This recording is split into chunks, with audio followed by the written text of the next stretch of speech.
How to liquefy any image in Canva. So hey guys, in this tutorial I'm going to show you how you can apply the liquid effect onto any particular photograph in Canva. So all you will need to do is simply follow these easy steps. So as here you can see, I have this black Canva document or this blank Canva design right here. And then the next thing that I will do is simply add a picture into this design.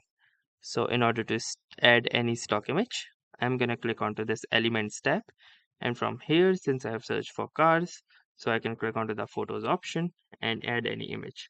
So for example, let's say this particular image right here. So simply click onto the image and you will see that the image has been successfully added into your Canva design.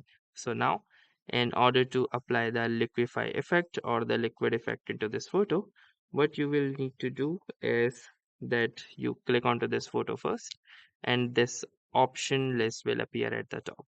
Now from here, simply choose the leftmost option that says edit. So once you will click onto the edit, this particular dialog box will appear. So simply scroll down and you can see apps.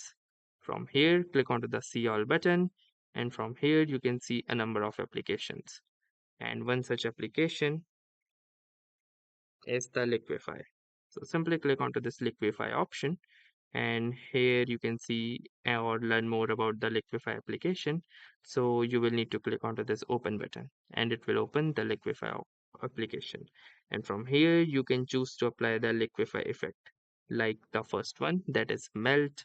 There is the second one that says wobble. Then there is this flow, there is smudge and smear as well.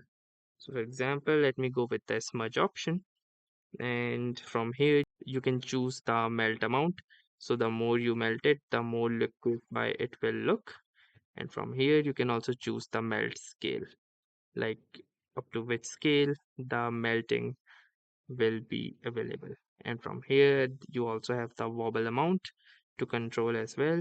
You can also choose the wobble scale as well, and then you also have the option to choose the smear.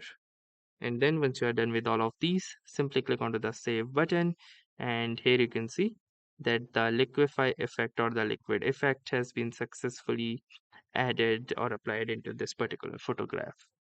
So that's all for this video. Thanks for watching and have a nice day.